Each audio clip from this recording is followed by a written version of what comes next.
সত্যের গলা সর্বদাই চেপে ধরতে চায়।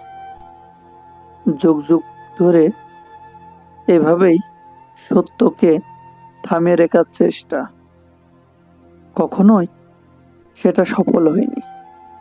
তবু তারা চেষ্টা অব্যাহত রেখে গেছে। যেমনি গতকাল হামলা হয়েছে হাদি ভাইয়ের উপরে। আসসালামু আলাইকুম। আজ 13ই ডিসেম্বর 2025 খ্রিস্টাব্দ, 28শে অগ্রহায়ণ 1432 বঙ্গাব্দ, 22শে জমাদুল সানি 1447 হিজরি। আজ রোজ শনিবার। ঋতু পরিক্রমায় এখন চলছে হেমন্তকাল। আজ বছরের 347তম দিন।